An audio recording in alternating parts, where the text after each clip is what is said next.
Réactif limitant. Étudions la réaction entre le métal magnésium et une solution aqueuse d'acide chlorhydrique.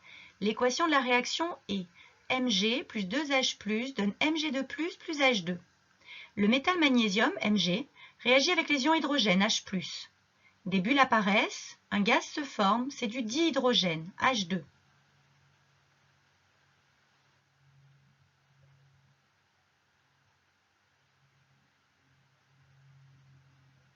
Après quelques secondes, la transformation cesse, il ne reste plus de solide, le métal magnésium a totalement réagi. L'ajout de quelques gouttes de bleu de bromothymol colore la solution en jaune orangé. Il reste donc des ions hydrogène H+. Le métal magnésium est le réactif limitant et l'ion hydrogène est le réactif en excès. L'équation de la réaction traduit un bilan de quantité de matière. Ainsi, 1 mol de magnésium réagit avec 2 mols d'ion H+. 2 mols de magnésium réagissent avec 4 mols d'ion H+. Plus généralement, la quantité NMg de magnésium qui réagit est égale à la moitié de la quantité NH+, d'ion hydrogène qui réagit.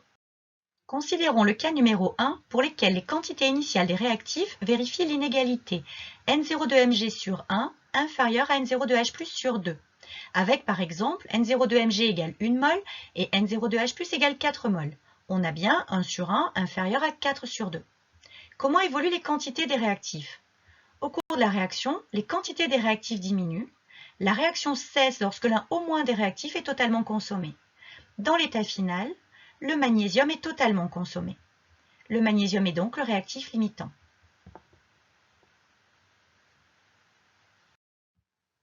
Considérons maintenant le cas numéro 2, pour lequel N02Mg sur 1 est supérieur à N02H+ sur 2. Avec N02Mg égale 4 mol et N02H+ égale 4 mol, on a bien 4 sur 1 supérieur à 4 sur 2. Comment évoluent les quantités des réactifs cette fois-ci?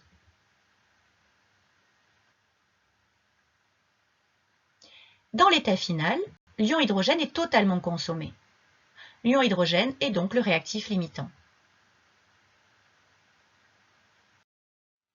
Considérons enfin le cas numéro 3 pour lequel N02Mg sur 1 est égal à N02H+ sur 2, avec N02Mg égale 2 mol et N02H+ égale 4 mol. On a bien 2 sur 1 égale 4 sur 2. Le mélange initial est dit stoichiométrique. Observons l'évolution des quantités des réactifs. Dans l'état final, les deux réactifs sont totalement consommés. Le métal magnésium et l'ion hydrogène sont tous deux limitants. Lors de l'expérience, le magnésium a totalement réagi. Il est le réactif limitant. Les valeurs des quantités initiales des réactifs confirment cette observation. En effet, nous avons fait réagir 0,2 mmol de magnésium avec 3 mmol d'ion hydrogène. Les quantités initiales des réactifs vérifient l'inégalité suivante. N02Mg sur 1 inférieur à N02H+ sur 2. Le métal magnésium est bien le réactif limitant. Retenons les résultats suivants. Le réactif limitant est le réactif entièrement consommé lors d'une transformation chimique totale. Considérons la réaction d'équation suivante. Si N02A sur A est inférieur à N02B sur B, alors A est le réactif limitant.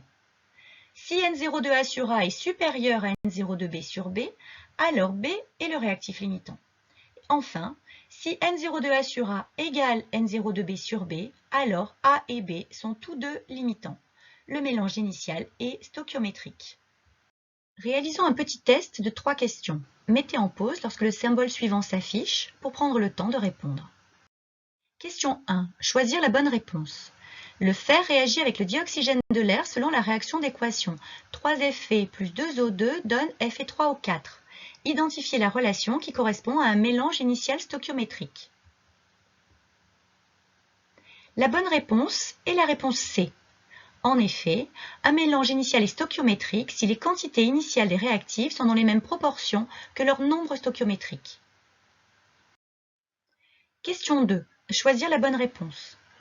Pour la réaction d'équation suivante, 2H2 plus O2 donne 2H2O, et le mélange initial suivant, N02H2 égale 4 mol, N02O2 égale 3 mol, A, le dioxygène O2 est le réactif limitant, B, le dihydrogène H2 est le réactif limitant. C, le dihydrogène H2 et le dioxygène O2 sont tous deux limitants. La bonne réponse est la réponse B. En effet, N02H2 sur 2 égale 2 mols, N02O2 sur 1 égale 3 mols, donc N02H2 sur 2 inférieur à N02O2 sur 1, le dihydrogène est donc le réactif limitant. Question 3. Choisir la ou les bonnes réponses. Pour la réaction d'équation 2Al plus 6H donne 2Al3 plus 3H2 et le mélange initial suivant, N02Al égale 1 mol, N02H égale 3 mols. A. L'aluminium Al est le seul réactif limitant. B. Le mélange initial est stoichiométrique. C. Les deux réactifs sont totalement consommés. Les bonnes réponses sont B et C. En effet, N02Al sur 2 égale 0,5 mol et N02H sur 6 égale 0,5 mol. Les valeurs des deux quotients sont égales. Le mélange initial est stoichiométrique et dans l'état final, les deux réactifs sont totalement consommés.